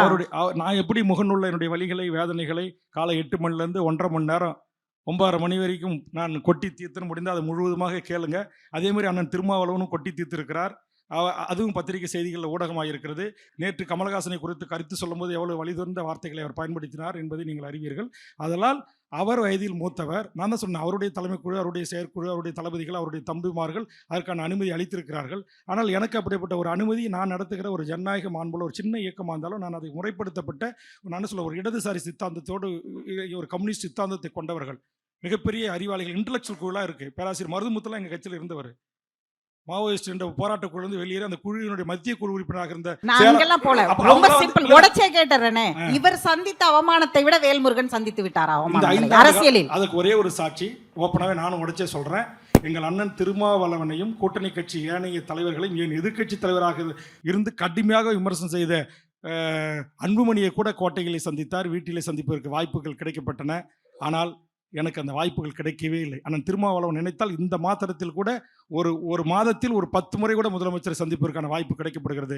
அன்புமணி நினைத்தால் சந்திப்பதற்கு வாய்ப்பு கிடைக்கப்படுகிறது. ஏனைய கம்யூனிஸ்ட் தலைவர்கள் நினைத்த மாத்திரம் சந்திக்க வாய்ப்பு கிடைக்கிறது. நான் என்ன தவறு செய்தேன்? அதில் ஒரு சந்தேகம் எனக்கு. தமிழக வாழ்வுரிமை கட்சி தலைவர் வேல்முருகன் வந்து கேட்டிருந்தா கொடுத்திருப்பார். வாழ்வுரிமை கூட்டமைப்புன்னு சொல்லி இன்னொரு 10 பேரோட வர்ற போது எதுக்காக வர்றாருன்னு தெரியாத ஒரு சந்தேகம் கலந்த ஒரு பார்வை காரணமா இருக்கலாம் இல்லையா? எதுக்காக வர, யாரெல்லாம் உங்களை சந்திக்க போறாங்க, அந்த லிஸ்ட் கொடுங்கன்னு என்கிட்ட கேட்டு வேல்முருகன் தனியா கேட்டிருந்தா கிடைச்சிருக்குமா? இல்ல, அந்த லிஸ்ட்டை கேட்டு அந்த லிஸ்ட்டில் நான் சொன்னேன், உங்களை ஆதரித்த உங்கள் இயக்கத்திலிருந்து பிரிஞ்சு இயக்கம் நடத்துகிற குளத்தூர் மணி, கோவை ராமகிருஷ்ணன், மே 17 இயக்கம், தியாக தோழர், இந்த மாதிரி எல்லாம் திமுகவுக்கு கடந்த தேர்தலில் பிரச்சாரம் செய்த கொள்கை பரப்பு சேரார்களாக விளங்கியவர்கள் தான் நாங்கள் வரோம். நாங்கள் யாரும் அங்கே நக்சல் பாரிகளோ கிடையாது, நாங்கள் தீவிரவாதிகளோ கிடையாது. அப்படி என்று அந்த பட்டியலையும் எடுத்துக்கொண்டு போய் நான் சொன்ன இதே 3 பேரோட சில மணி நேரம் நான் டிஸ்கஸ் பண்ணியிருக்கேன். ஒரு கேள்விதான், சசிகலாவின் தலைமையை ஏற்றதுனால டாக்டர் ராமதாஸோட என்னால் அரசியல் ரீதியாக பயணிக்க முடியாதுன்னு சொன்னீங்க. அது மட்டும் இல்லை, நான் சொல்லி முடிச்சேன், அதுவும் ஒரு காரணம். நான் கேட்கறது அரசியல் கேள்விக்கு பதில் கேட்டா, அண்ணன் வைகோ செய்த அதே தவறை நான் செய்தால் என்னுடைய இருப்பு கேள்விக்குறியாக இல்லை. அதை நான் கேள்வி கேட்கல. அரசியல் ரீதியாக பயணிக்கிறது ஒரு பக்கம் இருக்கட்டும். அப்பா மகன் சண்டையை தீர்த்து வைக்க நீங்க முயற்சிப்பீங்களான்னு கோட்டீஸ்வரன் கேட்டார் நினைக்கிறேன். அதுல ஏதாவது நீங்க ஈடுபாடு காட்டுவீங்களா? அதுக்கான ஒரு சிறு முயற்சி என் அளவில் அல்லது என்னுடைய அனுமதியோடு எனது சகோதரர்கள் எடுத்தார்கள். ஏன்னா மருத்துவர் ஐயாவுக்கான, சின்னையாவுக்கான எஸ்கார்ட்ஸு, வீட்டுக்கு காவல், உதவியாளர்கள், ஓட்டுநர்கள் எல்லாவற்றையுமே ஒரு 1/4 நூற்றாண்டு காலம் தோட்டத்தில் பணியாட்கள் எல்லாவற்றையும் நான் தான் ஏற்பாடு பண்ணி வச்சுருந்தேன். அவர்கள் சில பேர் என்னோட வந்தார்கள், சில பேர் இப்போது அங்கே தொடர்கிறார்கள். அப்போ அவர் வந்து அண்ணன் சொன்னால் சின்னையா கட்டுப்படுவார், வேல்முருகன் அண்ணன் சொன்னால் ஐயா வந்து கொஞ்சம் மதிப்பளிப்பார் அப்படின்ற ஒரு முயற்சி மேற்கொள்ளப்பட்டது. அதன் தொடர்ச்சியாகத்தான் பல ஆண்டுகள் என்னோடு பேசாத தலைவர்கள் பேசினார்கள். அதோடு இருக்கட்டும். இந்த திருமாவளவன் அவர்களுடைய ஃபோட்டோவே தான், அதே ஃபோட்டோ கடந்த முறை இங்கே பிரபாகர் சார், கடந்த முறை வந்து அவர் வட மாநிலங்களில் விடுதலை சிறுத்தைகள் பிரச்சாரத்துக்கு போகும்பொழுது வாழ்வுரிமை கட்சி தோழர்கள் தான் வந்து உடன் நின்று அரணாக நின்று பல கிராமங்களுக்கு கூட்டி சென்றாங்க. இந்த முறை கூட்டணியிலிருந்து வெளியே வந்திருக்கீங்க, விடுதலை சிறுத்தைகளுக்கு பிரச்சாரத்துக்கு ஆதரவாக இருப்பீங்களா வட மாநிலங்களில்? நாங்கள் அதான் சொல்கிறேன், இப்போ இத்தனை கட்சிகள் இத்தனை அமைப்புகள் சேர்ந்து நாங்கள் ஒரு அணியாகவோ அல்லது ஒரு கூட்டணியாக தேர்தலை சந்திக்கின்ற போது திருமாவளவன் அண்ணன் மீது எனக்கு மரியாதை இருக்கிறது, மாண்பு இருக்கிறது. அவர் இந்த நாட்டுடைய அதிகாரத்தின் உச்சத்துக்கு வர வேண்டும் என்பதில் எனக்கு மாற்று கருத்து இல்லை. நீங்கள் கேட்ட கேள்வி, பல கிராமங்களில், வன்னியர் கிராமங்களில் விடுதலை சிறுத்தைகள் கொடியோடு காரோ வாகனமோ பிரச்சாரம் நான் திருமாவளவனோடு கைகோர்ப்பதற்கு முன்பு 2019க்கு முன்பு கிராம எல்லையிலே தடுத்து நிறுத்தப்பட்டு அந்த கொடி கீழ்த்தெறியப்படும். ஒரு திமுக காரன் கூட அது தட்டி கேட்க முடியாது. ஆனால் நான் 2019 கூட்டணி வச்ச பிறகு எந்த கிராமங்கள் அவரை தடுத்தார்களோ, எந்த வீதிகளில் அவர் கார் பயணிக்க முடியவில்லையோ, அதே வீதிகளில் நானும் ஏறி, திருமாவளவனும் ஏறி, பல்லாயிரக்கணக்கான அதே சமூக மக்கள் பூக்களை தூவி, இங்கே உட்காந்துருக்கிற தலைமை செயலர் கனல் கண்ணன் திருமாவளவன், அவர் ஒரு பஞ்சாயத்தினுடைய காட்டுமன்னார்குடிக்கு அருகில் ஒரு பஞ்சாயத்தினுடைய தலைவர், ஒரு 100 ஏக்கர் நிலச்சுவாந்தர், அவர் வீட்டுக்கு அழைத்து சிவப்பு கம்பளம் விரித்து சால்வை போட்டு அண்ணன் திருமாவர்களை கட்டி பிடித்து முத்தமிட்டு அவரை சிதம்பரத்தினுடைய நாடாளுமன்ற உறுப்பினராகக்கூடிய அளவுக்கு நான் என் கட்சியினுடைய வன்னியர் சமூகத்து தலைவர்களை அரசியல் படுத்தியிருக்கிறேன். சிதம்பரம் வீதிகளிலே நானும் அவர் ஓட்டு கேட்டபோது இன்றைக்கும் வீடியோ கிளிப்பிங் இருக்குது பாருங்கள். பல்லாயிரக்கணக்கான மக்கள் வீடுகளிலிருந்து மாடிகளிலிருந்து மலர் தூவினார்கள். அந்த சமூக நல்லிணக்கத்தை நான் ஏற்படுத்தினேன். அதனால தான் அண்ணன் திருமாவளவன் எப்படியாவது வேல்முருகனை தக்க வைக்கணும்னு சொல்லி ஒரு முறைக்கு 10 முறை அவரே பேசினார், டெல்லியிலேருந்து பேசினார், சென்னையிலேருந்து பேசினார், வன்னியரசு மூலியமாக பேசினார், சிந்தனை செல்வன் மூலியமாக பேசினார். பல விடுதலை சிறுத்தை தோழமைகள் எல்லாரும் என்னை தொடர்பு கொண்டு, அண்ணா தயவு செய்து எங்களுக்காவது நீங்கள் கூட்டணி தொடர வேண்டும் என்று சொன்னார்கள். அதற்காக உங்களுக்கு என்னுடைய ராயல் சல்யூட், உங்களுக்கு நான் நன்றி செய்திருக்கிறேன், நன்றி சொல்லுகிறேன். ஆனால் அண்ணா, நான் பட்ட அவமானங்கள், துன்பங்கள், துயரங்கள் யாராலும் சொல்லி மாளாது. உங்களை நேராக சந்திக்கின்ற போது சொல்லுகிறேன் என்று சொல்லியிருக்கிறேன். வேல்முருகன் சார், இந்த காட்சிகள் அண்ணா அறிவாலயத்தில் அரங்கேறும் அப்படின்னு நீங்க எதிர்பார்த்தீங்களா? ரெண்டாவது, பாஜக எதிர்ப்பு அப்படின்ற ஒரு விஷயம்தான் திமுக கூட்டணியோடைய மிக முக்கியமான ஒரு அடித்தளம். அப்போ நேற்று வரை பாஜகவுக்கு சிவப்பு கம்பளம் விரித்து அந்த கூட்டணியில இருந்து பாஜகவுடைய வளர்ச்சிக்காக உதவியவர்கள் தேமுதிக, ஓபிஎஸ் போன்றவர்கள்லாம் கூட்டணிக்கு வரும்போது அவங்க கேட்குற எண்ணிக்கையில் சீட்டு கொடுக்கப்படுகிறது. 10 தொகுதிகள் தேமுதிகக்கு அப்படின்னு அந்த தகவல் கேள்விப்பட்ட போது உங்களுடைய ரியாக்ஷன் என்ன? ரெண்டாவது, பாஜக எதிர்ப்பு அப்படின்ற ஒரு விஷயத்துல திமுக பெரிய அளவுக்கு சமரசம் செய்திருக்கிறதா இதன் மூலமாக? அதாவது பிரிதொரு கட்சிகளுக்கு கூடுதல் இடம் கொடுப்பதோ, அவர்களை கூட்டணியில் அழைத்து வைத்துக் கொள்வதோ அந்த பெரிய கட்சியினுடைய உரிமை, அந்த கட்சிக்கு இருக்கிற அதிகாரம். அதில் நான் தலையிட விரும்பலை. ஆனால் தேமுதிக என்கிற கட்சி 10+1 இதை உறுதி செய்து விட்டார்கள் என்பது எனக்கு முன்கூட்டியே தெரியும். காரணம், ஒரு மூத்த அமைச்சர் அண்ணன் ஏவா வேலு அவர்கள் பேச்சுவார்த்தை நடத்துகின்ற போது ஒரு இடத்தில் என்னிடத்தில் அந்த வார்த்தையை விட்டுவிட்டார். பல மாதங்களுக்கு முன்பாகவே நாங்கள் முதல்ல கொஞ்ச நாளைக்கு முன்னாடி சொன்னார், அவங்களுடைய எதிர்பார்ப்பு ரொம்ப பெருசாக இருக்கிறது, அதை எங்களால் நிறைவு செய்ய முடியாது, கஷ்டம் அப்படின்னாரு, சும்மா ஃப்ரெண்ட்லியாக பேசும்போது. அப்புறம் கொஞ்ச நாள் கொடுத்து, சும்மா வேல்முருகா நீ 3 சீட்டு 5 சீட்லாம் கேட்கக்கூடாது அப்படின்னு சொல்லிட்டு இந்த கோரிக்கைகளாச்சும் நிறைவேற்றுக்கும் போது, ஏம்பா எப்படிப்பா காங்கிரஸே பிரச்சனை பண்ணிகிட்டு இருக்காங்க, நீ போய் இந்த காலத்தில் போய் இதை நிறைவேற்று அதை நிறைவேற்று அப்படின்லாம் சொல்கிறேன்னு மனம் விட்டு சிலர்லாம் சொன்னாங்க. அப்போ எனக்கு இந்த விஷயம் தெரிஞ்சு போச்சு. அதை குறித்து நான் கவலைப்படலை. ஏன்னா எனக்கு கேப்டனை குறித்து இப்போ நான் விஜய் கடுமையாக விமர்சித்தது போல் ஒரு காலத்தில் விமர்சித்தவன். அதற்கு பிறகு அவரை குறித்து தெரிந்து கொள்கின்ற போது, அவருடைய நல்ல எண்ணங்களை தெரிந்து கொள்ளும் எனக்கு ஒரு மரியாதை வந்துச்சு. இந்த ஆண்டு கூட அவங்களே என்னை ஃபோன் பண்ணி அந்த அவருடைய சமாதி என்று சொல்லக்கூடிய நினைவிடத்துக்கு வரணுன்னாங்க. நான் போயிட்டு வந்தேன். அதனால் அவர்களுக்கு கூடுதல் இடங்களை குறித்து எனக்கு கவலை இல்லை. ஆனால் அந்த கட்சிக்கு அத்தனை இடம் தந்ததை குறித்து கூட்டணியில் இருக்கிற பல கட்சி தலைவர்களுக்கு ஒரு வருத்தம் இருக்கத்தான் செய்கிறது. ஆனால் எனக்கு அப்படி இல்லை. நான் கேட்டது, கொடுக்குற இடத்துல இருக்கிறவங்க எஜமானர்கள் முடிவு பண்ணுகின்ற போது அவங்களை இட்டும் போய் வச்சு கூட்டணி பேசி ஒரு இடத்தை கொடுத்து அது ஒப்பந்தம் ஏற்படுத்துகிறவர்கள் அங்கே வலுவானவர்களாக இருக்கிறார்கள், அல்லது அவர்களுடைய பேச்சு அங்கே எடுபடக்கூடிய அளவில் இருக்கும்போது பாவம் வேல்முருகன் ஏமாத்துறோம். அதனால் எனக்கு எந்த வருத்தம் இல்லை. அவங்களுக்கு 10 கொடுத்துட்டாங்க, நமக்கு சீட்டு கொடுக்கலாலும் பரவாயில்ல, அட்லீஸ்ட் நம்ம தமிழ் சமூகத்துக்காக கொடுத்த கோரிக்கைனாச்சும் நிறைவேற்றவில்லை என்ற ஒரு வழிதான். இந்த பாஜக எதிர்ப்பு அப்படின்ற ஒரு விஷயத்துல எவ்வளவு உறுதியாக இந்த கூட்டணி இருக்கிறது, இப்போது திமுக கூட்டணி இருக்கிறது? ஏன்னா நீங்க வச்ச ஒரு மிக முக்கியமான விமர்சனம் அந்த பாஜக எதிர்ப்பு அப்படின்ற ஒரு விஷயம் நீர்த்து போயிருக்கிறது அப்படின்னு அதான் நான் சொல்கிறேன். ஏற்கனவே அந்த கேள்விக்கு ரொம்ப நான் ஆழமாக பதில் சொல்லிட்டேன். அவங்க எத்தனை பேரை கூப்பிட்டாங்க, எப்படி, அதெல்லாம் உங்களுக்கு தெரியும். அதனால் சில விஷயங்களில் உதாரணத்துக்கு ஒன்றில் அந்த 10.5% மாறி 10% முன்னேறிய வகுப்பினருக்கான இடஒதுக்கீட்டில் ஸ்டடியாக இருக்கிறாங்க. இது வரைக்கும் அதை இங்கே நடைமுறைப்படுத்தலை. ஆனால் நீங்கள் புதிய கல்விக் கொள்கையை நடைமுறைப்படுத்த மாட்டேன்னு சொன்னாங்க. ஆனால் அதை கொஞ்சம் கொஞ்சமாக இங்கே நடைமுறைப்படுத்திக்கிட்டு வராங்கன்றது நீங்களும் சொல்லுவீங்க, நாங்களும் சொல்லுவோம். ஆனால் நான் சொன்ன ஏற்கனவே பல விஷயங்கள் இருக்குல்ல, ஒன்றிய அரசினுடைய திட்டங்களாக இருக்கட்டும், நிறைய ஸ்கீம்ஸாக இருக்கட்டும், இது எல்லாவற்றிலையும் இங்கே திமுக அரசு அது ஏதோ ஒரு விதத்தில் ஒரு நல்ல அண்டர்ஸ்டாண்டிங் இருக்குது. இலகுவா துணை முதலமைச்சர் போய் பிரைம் மினிஸ்டரையோ உள்துறை அமைச்சரையோ சந்திக்க முடியுது, அவர்கள் இங்கே சந்திக்க முடியுது. இன்னும் திமுகவில் இருக்கிற சில அதிகார மையங்கள் பிஜேபியினுடைய டாப் லெவல் லீடர்ஸ் அல்லது பிஜேபிக்கு தாய் அமைப்பாக இருக்கிறவர்களோடு மிகச்சிறந்த நட்புல தொடர்பில் இருக்கிறாங்க, ஒரு நல்ல அண்டர்ஸ்டாண்டிங்கில் இருக்கிறாங்க என்பதை நான் ஓரளவுக்கு அறிவேன். இதில் சீமான் படம் இவருடைய தமிழ் தேசியத்துக்கும் உங்களுடைய தமிழ் தேசியத்துக்கும் இருக்கக்கூடிய ஒற்றுமை என்ன வேற்றுமை என்ன சுருக்கமாக சொல்லுங்கள் போதும். அது நான் தான் சொல்லணும், ஒரு 90% கொள்கை கோட்பாடு லட்சியம் போராட்டங்கள் அதில் நான் உடன்படுகிறேன்.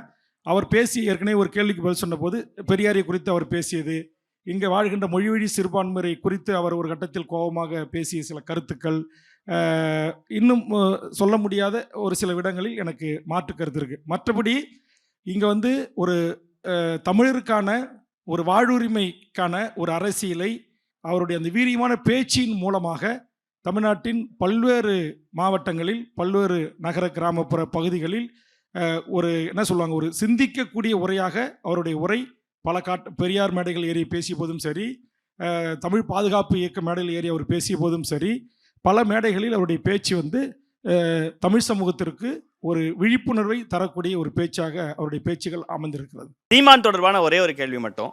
அவர் தமிழ் தேசியம் தமிழர்கள்னு பேசும்போது அவர்கள் சாதிக்கு அப்பாற்பட்டவர்கள்னு தொடர்ந்து பேசுறாரு. ஆனா இப்ப நீங்க பேசும்போதும் கூட சில இடங்கள்ல நானும் அதே வம்சத்தை சார்ந்தவன் தான், அதே சாதியை சார்ந்தவன் தான் அப்படிங்கிற ஒரு வார்த்தையை நீங்க சொன்னீங்க. எதுக்காக அப்படின்னா, தமிழ் சாதிகள் அப்படின்னு ஒரு இடத்துல பேசுறீங்க. சாதியை விட்டு வெளியே வரதுக்காக தமிழ் தேசியம்னா இந்த சாதிகளுக்கு அப்பாற்பட்டது அப்படிங்கிற விஷயத்துக்காக சாதி ஒழிப்பே தமிழ் தேசத்தின் விடுதலை என்கிற முழக்கத்தோடு தான் பன்னடம் மாநாடு தமிழரசன் அவர்களால் புலவர் கல்வி பெருமாள் முன்னெடுக்கப்பட்ட பிரகடனம். அங்கிருந்து வந்தவன் தான் நான். ஆனால் உதாரணத்துக்கு உங்களுக்கு ஒன்று சொல்கிறேன். மருத்துவர் ஐயா ஒரு அறிக்கை விட்டாங்கன்னா திரு எம்ஆர்கே பன்னீர்செல்வத்தை விட்டு அறிக்கை விட சொல்லுவாங்க. அன்புமணி ஒரு அறிக்கை விட்டாருன்னா துரைமுருகனை விட்டு அவருடைய மொழியில் பதில் சொல்லுவாங்க. நான் ஏதாச்சும் ஒரு கேள்வி கேட்டேன்னா இப்போ சிவசங்கரை விட்டு பதில் வர சொல்லுவாங்க. நாளைக்கு எம்ஆர்கே விட்டு பதில் சொல்லுவாங்க. அதற்காக ஒரு கோபத்தின் வெளிப்பாடாகத்தான் அப்படிப்பட்ட வார்த்தைகளை நான் பேசுகிறேனே தவிர விடுதலை சிறுத்தைகளையோ இன்னும் இருக்கிற எந்த ஒடுக்கப்பட்ட மக்களின் வாழ்வுரிமைக்காக போராடுகின்றவர்களையோ, இங்கு வாழ்கின்ற சிறுபான்மை மொழி சமூகத்தைச் சேர்ந்தவர்கள், தாய்மொழி தெலுங்காக கொண்டிருக்கலாம், ஒக்கிலிக்கு சமூகமாக இருக்கலாம், மலையாள சகோதரர்களாக இருக்கலாம், யாரிடத்திலையும் ஒரு காழ்ப்புணர்ச்சியோ அல்லது ஒரு இனத்துவசம் பண்ணுவது போல எனது உரை கிடையாது. காழ்ப்பை காட்டினீங்கன்னு சொல்ல, ஆனால் அந்த சாதியை விட்டு வெளியே உங்கள் பேச்சின் ஊடாகவே அங்கங்கே சாதியை விட்டு நான் தான் சொல்கிறேன். பாட்டாளி மக்கள் கட்சி குரு மறைவுக்கு பிறகு வன்னியர் சங்க தலைமை இருக்கணும்னு சொன்ன போதும் சரி, 18 எம்எல்ஏக்களில் கிட்டத்தட்ட ஒரு 15 எம்எல்ஏக்கள் என் வீட்டுக்கு வந்து நீங்கள் தலைமையேற்று நடத்தணும்னு சொன்ன போதும் சரி, இப்போதும் அழைப்புகள் வந்து கொண்டே இருக்கிறது. நான் மறுப்பதற்கு காரணம், நான் ஒரு கீழிருந்து நான் சொன்னேன், சின்ன வயசுலேருந்து 83 ஜூலை கலவரத்துலேருந்து இங்கே பயிற்சிக்கு வந்த போராளிகளோடு தங்கி பழகி ஒரு தமிழ் தேசிய அரசியல், ஒரு மாற்று அரசியல் அப்படி சிந்திச்சிட்டேன். அது என் மனசில் ஊறிச்சு. அதனால் எனக்கு வந்து அதை சகித்து கொண்டு திரும்ப அந்த வட்டத்துக்குள்ளே என்னால் பயணிக்க முடியல. சார், நீங்கள் இந்த இது சொன்னீங்கல்ல, ஒரு பொதுவான தலைவராக தமிழ் சமூகம் எல்லாம் ஏற்றுக்கொள்ளக்கூடிய, அங்கீகரிக்கக்கூடிய ஒரு தமிழ் சமூகத்தின் தலைவனாக வேல்முருகன் வளர வேண்டும். எல்லா பத்திரிகை ஊடக நண்பர்களும், எல்லா மொழி வழி சிறுபான்மை மக்களும், இந்த நிலத்தில் வாழக்கூடிய அனைத்து மக்களாலும் நேசிக்கப்படக்கூடிய, ஏற்றுக்கொள்ளக்கூடிய, இன்னும் சொல்ல போனால் திமுக சொன்ன பிராமணியம் என்கிற பிராமணியத்தை எதிர்க்கிறேன், ஆனால் பிராமணர்களை நான் எதிர்க்கலை. எத்தனை பிராமண சமூகத்தில் திரு நாணி போன்றவர்கள், எத்தனை முற்போக்கு திரு வைத்தியநாதன் போன்றவர்கள், திரு ஹிந்துராம் போன்ற நல்ல மனிதர்கள் இருக்கிறார்கள். அதே ஹிந்துராம் போன்ற தமிழ் இன படுகொலைக்கு ராஜபக்சேவுக்கு நண்பராக இருந்து எப்படி பணியாற்றினார் என்பதையும் நான் அறிவேன். ஆக நான் ஒரு சின்ன காலத்தில் நான் ஒரு பிராமண வீட்டுக்கு போனேன், எங்கள் ஊர் ஐயர் வீட்டுக்கு. எனக்கு இன்னும் ஞாபகம் இருக்குது. அவங்க என்ன செஞ்சாங்க, நான் காஃபி கொண்டாந்து கொடுத்தாங்க, நாங்கள் ஒரு பெரிய குடும்பத்து பிள்ளை வந்திருக்கேன் அப்படின்ட்டு. ஆனால் ராஜ மரியாதைலாம் பண்ணினாங்க. பண்ணிவிட்டு அவங்க ஒரு வார்த்தை சொன்னாங்க. நான் கப்பில் காஃபி தூக்கி குடிக்கும்போது அவங்க வாயில் வச்சு சப்பி குடிக்காது அப்படின்னு அவங்க அந்த மொழியில் சொன்னாங்க. அப்புறம் இன்னும் ஒரு செய்தி என் கூட இருந்த தம்பி வந்து சொன்னேன், நான் உட்காந்த இடத்துல ஜலம் போட்டு சொன்னாங்களாம், வீட்டில் இருக்கிறவங்க வேலைக்காரி கூட்டு ஜலம் போட்டு தொடங்கினாங்களாம், தண்ணியை தெளித்து அதை அப்படி தொடச்சாங்களாம். அதைத்தான் நான் எதிர்க்கிறேன். அவர்களும் எங்கள் சக மனிதர்கள் தான். சார், கடைசி ஃபோட்டோ, இவர் சபாநாயகராக இருக்கிறாரா அல்லது சபையின் நாயகராக இருக்கிறாரா? அவர் ஒரு வார்த்தையில் சொல்லணும்னா, எல்லாம் தெரிந்த ஒரு பழமொழி இருக்குல்ல, தெரியாதா? ஆனால் அவர் அந்த பேரவைத் தலைவர் என்கிற ஒரு மாண்போடு நான் அவரை பார்க்கிறேன். அதனால் அந்த வார்த்தையை சொல்லவில்லை. முதலமைச்சர் கூட எழும்போது கூட அவர் சொல்கிற பதிலாக அதுக்கு முன்னாடி இவர் சொல்ல நினைக்கக்கூடியவர். மூத்த அவையை வழிநடத்தக்கூடிய அவை முன்னவரை விட முந்தி கொண்டு பதில் சொல்லக்கூடியவர். பல அமைச்சர்கள் பதில் சொல்வதற்கு பதிலாக இவரே பதில் சொல்லக்கூடியவர். எனக்கு தெரிஞ்சு நானும் பல வரலாறுகளை, சட்டமன்ற குறிப்புகளை படித்திருக்கிறேன், பார்த்திருக்கிறேன். தமிழ்நாட்டுடைய சட்டப்பேரவை வரலாற்றில் அதிக நேரம் ஒரு பேரவைத் தலைவரே பேரவையில் பேசிக்கொண்டு இருந்தார் என்று சொன்னால் அது ஆசிரியராக இருந்து பேரவைத் தலைவர் என்கிற உச்சத்தை தொட்ட எனது அருமை மதிப்பிற்குரிய எங்கள் பேரவைத் தலைவர் அப்பாவு அவர்கள் தான். பாராட்டா விமர்சனமா இது? அதை நீங்கள் தான் முடிவு பண்ணணும். சரி, அவர்கிட்ட இருக்கிற நல்ல விஷயத்த சொல்லிருங்களேன். அது அருமையான கேள்வி சார். ரொம்ப நன்றி சார் உங்களுக்கு. 2 பேரும் பேரவையில் அவ்வளோ சண்டை போட்டுப்போம். 4 ஆண்டு காலம் நான் காலையில் கரெக்டாக 8:30 8:45 அவர் தடவைக்கு போயிடுவோம். போன உடனே எழுந்து வா என் மகனே, சண்டை நடக்கும். அப்படியே மாறிடுவார். எழுந்து கும்பிட்டு, நான் கும்பிட்டு கூட அவர் கும்பிட்டுருவார். அந்த ஒரு நல்ல மாண்பு. உட்காரு, என் மகனுக்கு என்ன வேணும் கொடு அப்படின்னு சொல்கிறது. இது எல்லாம் நான் எங்கள் பண்ருட்டி தோட்டத்துலேருந்து எனக்கு தெரியும், 100கணக்கான ஏக்கர் நான் விவசாய அந்த தோட்டம் வச்சுருக்கேன். எல்லா நண்பர்களுக்கு, இங்கே கூட சில நண்பர்களுக்கு கொடுத்துருப்பேன்னு நினைக்கிறேன், பலாப்பழம். நான் அப்படி கொடுக்குற வழக்கம் வச்சுருக்கிறேன். என் தோட்டத்துலேருந்து விளையிற ஆர்கானிக் பலாப்பழமும் முந்திரி பழமும் கொடுப்பேன். அவர் அந்த பலாப்பழத்தை சாப்பிட்றதுக்கு முன்னாடி என் உதவியாளரை கூப்பிட்டு ஒரு 10 ரூபா 50 தென் மாவட்டங்களில் அந்த பலாப்பழம் சாப்பிடும்போது காசு கொடுத்தா வாங்கி சாப்பிடணுமா, அப்படி கொடுப்பாரு. ஆனால் அவையில் பார்த்தீங்கன்னா என்ன அப்படியே முதலமைச்சர் அமைச்சர்கள்லாம் பார்க்குற மாதிரி பாருங்க, வேல்முருகன் உங்களை எல்லாரையும் மிரட்டுறான், அவனே நான் மிரட்டுறேன் பார்த்தீங்களா அப்படின்ற மாதிரி என்கிட்ட பேசுவார். ஆனால் உள்ளே போனால் அப்படியே குழந்தையா மாறி உட்கார் மகனே காப்பி போட்டு டீ குடி, நான் எதுவுமே குடிக்க மாட்டேன், காஃபி டீ 99.9% இது கேளுங்க அப்படி சொல்லிடுவாரு. ஆனால் ஒரு கட்டத்தில் என்னை ரொம்ப அவர் வந்து என்னுடைய முழுசாக ஒரு கேள்வி கேட்டு கூட அனுமதிக்க மாட்டார், ஒரு பேசி முடிக்க அனுமதிக்க மாட்டார், எல்லாத்தையும் தூக்கிடுவார். அப்புறம் ஒரு கடைசி ஒரு 1.5 வருஷம் 2 வருஷத்தில் அவை குறிப்பு நகல்களை எனக்கு கொடுக்க மறுத்துட்டாங்க. அதை நான் சொன்ன வீடியோ காப்பி அப்போ கோச்சிக்கிட்டு கடைசி கூட்டத்தொடர் வரையிலும் நான் அவர் அவை பக்கமே போகலை, அவர் அறைக்கே போகலை. 4 ஆண்டுகளும் சரியாக 8லேருந்து 8:45 மணிக்கு முதல் ஆளாக போய் பேரவைத் தலைவர்கள் அன்றைய அலுவல்களை குறித்து பேரவை செயலாளர் கூட துணை செயலாளர் கூட அவருடைய பிரைவேட் செக்ரட்டரி கூட டிஸ்கஸ் பண்ணக்கூடியவன், என்ன பில்ஸ் வருது, என்ன கொஸ்டின் வருது, என்ன கேள்வி நேரம் இருக்கா, 0 ஹவர்ஸ் இருக்கா, சிறப்பு கவன தீர்ப்பம் இருக்கா, எதிர்கட்சி இன்னைக்கு என்ன கொண்டு வந்திருக்காங்க, இதெல்லாம் பார்த்து பணி செய்யக்கூடிய வேல்முருகன் அவர் என்னை நடத்தி அந்த விதத்தினால நான் 1 ஆண்டு காலம் புறக்கணித்தேன். ஒரு மரபு ரீதியாக முதலமைச்சரையும் அந்த அவையும் பாராட்டுகின்ற போது எப்படி முதலமைச்சரை நான் என்ன அந்த கடைசி கூட்டத்தொடர் வரையிலும் பெரிய அளவில் நான் இந்த அரசாங்கத்தை முதலமைச்சரை பாராட்டுறதே இல்லை, துணை முதலமைச்சரை நான் ஒரு வார்த்தை கூட பாராட்டுறதே இல்லை. மரபு கருதி அந்த மாண்பு கருதி அம்மையார் ஜெயலலிதா இருந்தபோது பாராட்டிருக்கிறேன், கலைஞர் இருந்தபோது நாங்கள் கூட்டணி விட்டு வெளியேறிய போதும் 2 தலைவர்களையும் பாராட்டி தான் அந்த அவையை நாங்கள் நிறைவு செய்வோம். அது ஒரு மாண்பு, சட்டமன்ற ஒரு மரபு. அதை செய்ததை எவ்வளவு திமுகவுடைய ஐடி விங்கு அந்த நிறுவனங்கள் செய்து பாருங்கள், என்னை கொச்சப்படுத்துறதுக்கு. ஒரு மாண்போடு பாராட்டியதை எடுத்து நேற்று இந்த வாய் இன்றைக்கு நாரவாய். அப்போ நாளைக்கு எவனாச்சும் இதை பார்க்குற மற்ற கட்சி தலைவர்கள் வந்து மாண்போடு பாராட்டுவாங்களா சொல்லுங்கள்? நீங்கள் 74 வயதில் முதலமைச்சர் உழைக்கிறாரு, 96 கலைஞர் நலத்திட்டம் கொண்டு வந்தார், மீண்டும் மக்கள் உங்கள் ஆட்சி அதிகாரம் கொடுக்கல, ஆனால் நீங்கள் இப்போ திட்டங்கள்லாம் செஞ்சுருக்கீங்க, நீங்கள் மீண்டும் முதலமைச்சராக வர்றதுக்கு என்னுடைய வாழ்த்துக்கள்னு சொல்லி பாராட்டுறேன். துணை முதலமைச்சர் மீது எனக்கு நல்ல அபிப்பிராயம் இல்லை, அவர் மீது எனக்கு நிறைய மாற்று கருத்து இருந்துச்சு. ஆனால் அவர் இந்த ஸ்போர்ட்ஸில் சாதாரண கிராமப்புற ஏழை எளிய மாணவர்கள் நீங்கள் தங்கம் வெல்றதுக்கு வெளிநாட்டில் போய் கலந்துக்கிறதுக்கு நல்லா ஆக்டிவாக செயல்பட்டுக்காருன்னு முதல் முறையாக ஒரு வார்த்தை பாராட்டி பேசுகிறேன். இதை மட்டும் எடுத்து வெட்டி ஒட்டி பதவிக்காக, பணத்துக்காக, சூட்கேஸ்க்காக இந்த வாய் எப்படி பேசிச்சு, இன்றைக்கி எப்படி பேசுன்னு சொல்லி தரைக்குறைவாக, அவமானமாக, கீழ்த்தரமாக குடும்பத்தெல்லாம் வச்சு ஒரு போலி பத்திரிக்கையாளரை விட்டு பேச வைக்கிறது எந்த விதத்தில் நியாயம்? கடலூர் மாவட்டத்தில் மணல் குவாரி நடக்கலை, நான் தான் போராட்டம் செஞ்சு மக்கள் அதிகார வழக்கறிஞர் ராஜுவும் சேர்ந்து கோவகனை அழைத்து கொண்டு போய் பண்டூட்டில் விருத்தாச்சலத்தில் மூடி பல வருஷம் ஆகுது.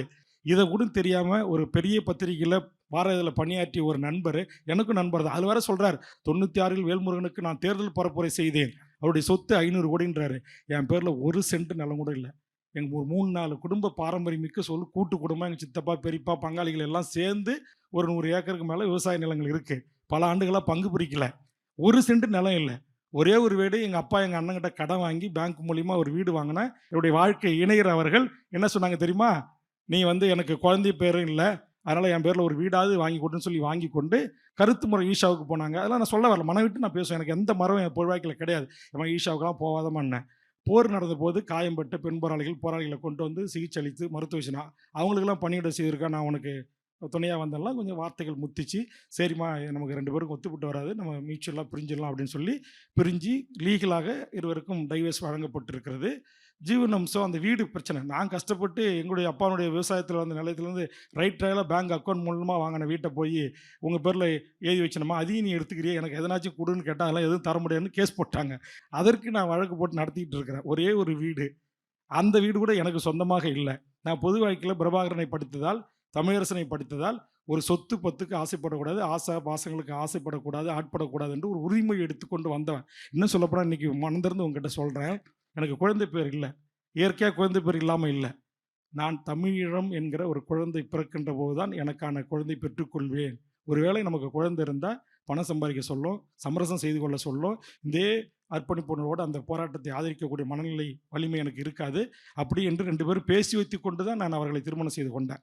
அதனால் ஒரு கருத்து முரண்பாடு காரணமாக நான் பூவிலை நண்பர்கள் சுந்தரராஜனோடு சேர்ந்து ஈஷா அபகரித்த யானை தடங்கள், அந்த இடங்கள், அந்த சோன்சோ இது குறித்து நான் ஆதரித்து பேசியிருக்கிறேன். அங்கே அந்த ஈஷா மையத்தை எக்ஸ்போஸ் பண்ணிகிட்டு இருக்கிறேன்.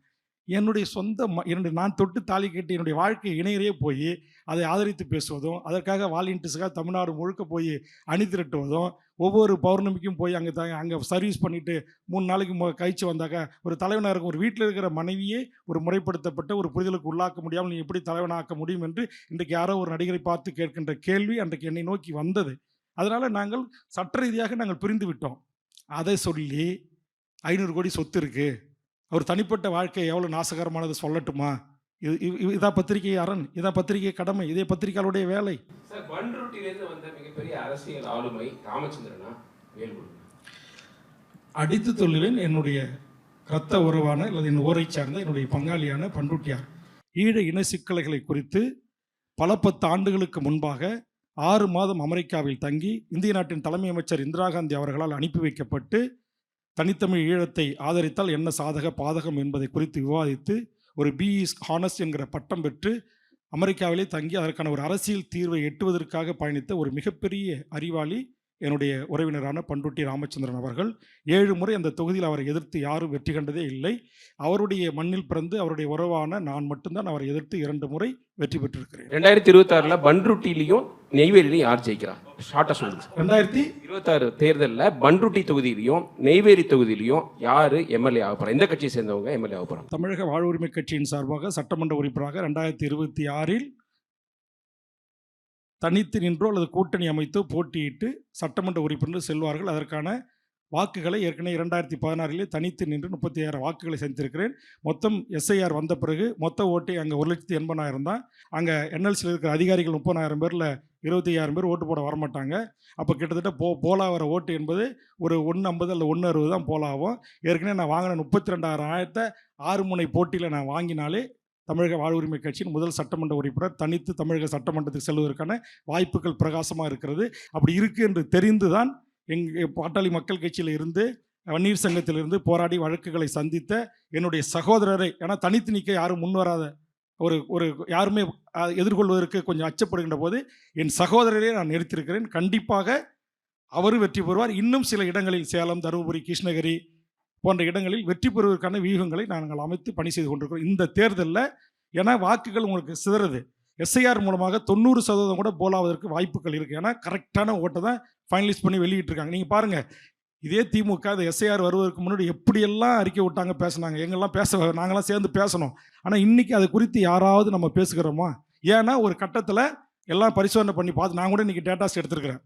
அந்த பேர், பாக எண்ணு, வரிசை எண்ணு, பூத்து, அந்த குடும்பத் தலைவர் ஃபோன் நம்பரு, அப்படி இல்லைன்னா அந்த குடும்பத்தில் இருக்கிற யார்கிட்ட ஃபோன் நம்பர் இருக்குது அவங்களுடைய நம்பர் உள்பட அவ்வளவு டீட்டெயில்ஸாக இருக்குது. நான் கூட கள ஆய்வு செய்வதற்கு, பூத்து கமிட்டி அமைப்பதற்கு, வாக்காளர்களை தொடர்பு கொண்டு பிரச்சாரங்களை மேற்கொள்வதற்கு ஒரு டேட்டாஸை நான் கலெக்ட் பண்ணேன். அது புரியல. அது இல்லை, நீங்கள் சொல்கிற அளவுக்கு ஜிபே நம்பர் வாங்கி அனுப்புகிற அளவுக்கு வசதிப்படுத்த கட்சி இல்லை சார். அதையும் சொல்லிடுறேன். நல்ல கேள்வி.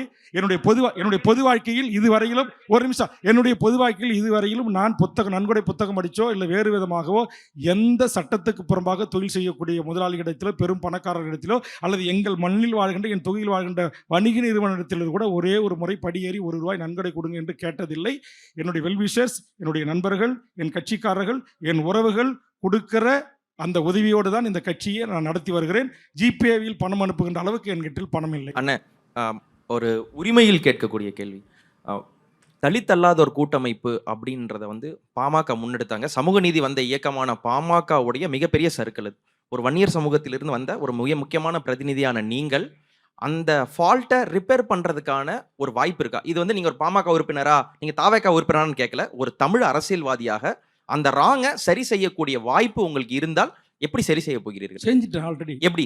15 ஆண்டுகளாக நான் சொன்னது போல் நான் தலைமை ஒருங்கிணைப்பாளராக கொண்டு தமிழர் வாழ்வுரிமை கூட்டமைப்பில் பாரதிய ஜனதா, அதிமுக, திமுக, பிஜேபி தவிர மீதி தமிழ்நாட்டில் இருக்கிற நீங்கள் சொல்லுகின்ற சாதிய மோதல்களாக மோதிக்கொள்கின்ற ஒரு பக்கம் ஜான் பாண்டியன், ஒரு பக்கம் ஞானசேகரன் போன்ற தலைவர்கள், ஒரு பக்கம் திருமாவளவன், ஒரு பக்கம் எதிர்புதிரா அந்த ஜவஹருல்லா, ஜகலான் பாகவி, எஸ்டிபிஐ, அதுபோன்று தலித் ஒடுக்கப்பட்ட ஜான் பண்டியன் ஒரு பக்கம், ஜெகன்மூர்த்தி ஒரு பக்கம், ஐஜேகே பாரிவந்தர் ஒரு பக்கம், அங்கே விளிம்புநிலை மக்களாக இருக்கிற ஒடுக்கப்பட்ட மக்களுக்கு போராடுகின்ற எத்தனையோ அமைப்புகள், மீனவர் வாழ்வுரிமை சங்கத்திலிருந்து, வீர வேங்கைகளிலிருந்து, வன வேங்கைகளிலிருந்து பல கட்சிகள், பல அமைப்புகள் எல்லாரையும் ஒரே கொடையின் கீழ் கொண்டு நான் நடத்திய கவர்னர் மாளிகைக்கு முன்பாக செம்மரம் கடத்த போனார்கள் என்று சுட்டு படுகொலை செய்தார்கள். அவருக்கு நீதி கொட்ட அந்த மேடையை பாருங்கள், உங்களுக்கு சாட்சியாக இருக்குது.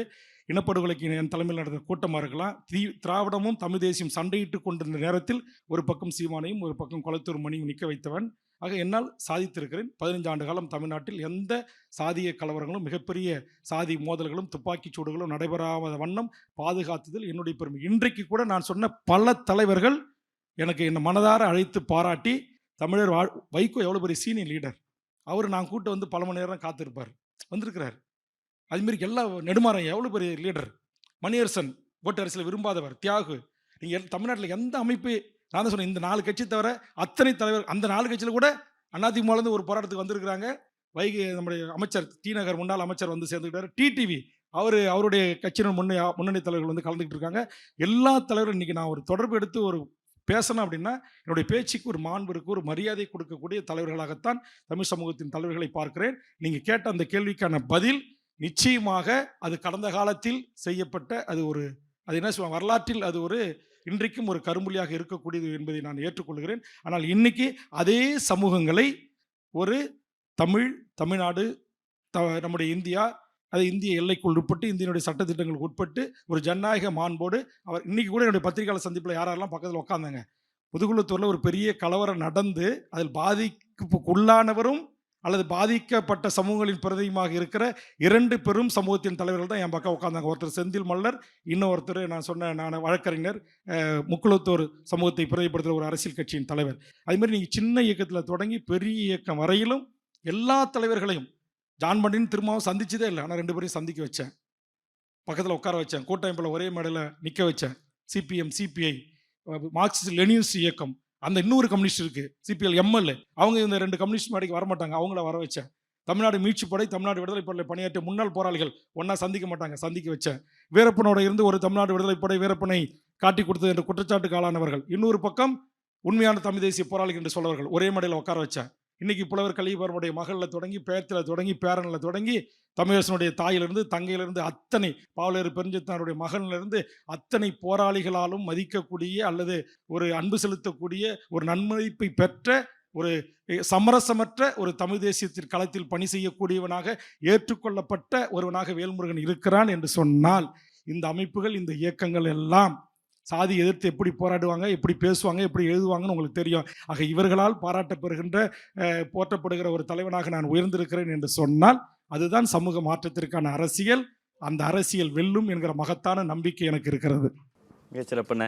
ஒரு 2.5 மணி நேரத்திற்கு மேலாக அமர்ந்து கிட்டத்தட்ட ஒரு 100 கேள்வி கேட்டிருப்பாங்கன்னு நினைக்கிறேன். எல்லா கேள்விகளுக்கும் உங்களுடைய பதில்களை ரொம்ப ஆரோக்கியமான முறையில் சொல்லியிருக்கிறீங்க. இவ்வளோ நேரம் அமைதியாக அமர்ந்து பொறுமையாக உங்கள் கேள்விகளை கேட்ட மூத்த பத்திரிகையாளர்களுக்கும் பதிலளித்த வேல்முருகன் அவர்களுக்கும் மிக்க நன்றி.